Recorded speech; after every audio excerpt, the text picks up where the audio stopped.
Welcome to the Tech Egg. Don't get scrambled. Enjoy the video. In this video, I will show you how to make delicious miso soup.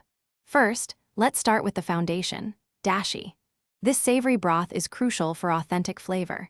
You can prepare dashi by simmering kombu seaweed and bonito flakes, or for a quicker option, use instant dashi powder.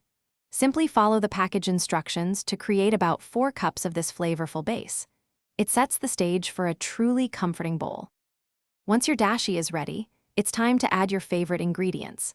Silken tofu, cut into small, 1/2-inch cubes, is a classic choice. Dried wakame seaweed also adds a wonderful texture and flavor.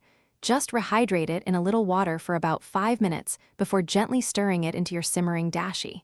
You can also include other vegetables like mushrooms or spinach for extra nutrition and taste. Now for the star ingredient, miso paste.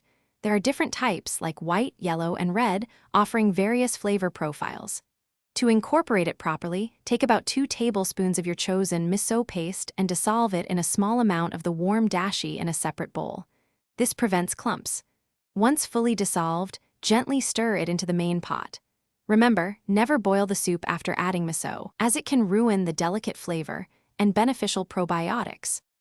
Your delicious homemade miso soup is now ready to enjoy. Serve it warm in individual bowls. For a final touch, garnish with some freshly sliced green onions or a pinch of shichimi togarashi for a little spice. Miso soup is best enjoyed fresh, but if you have any leftovers, you can store them in an airtight container in the refrigerator for up to 2 days. Reheat gently without boiling. Thanks for watching. Consider subscribing if I helped unscramble your problems.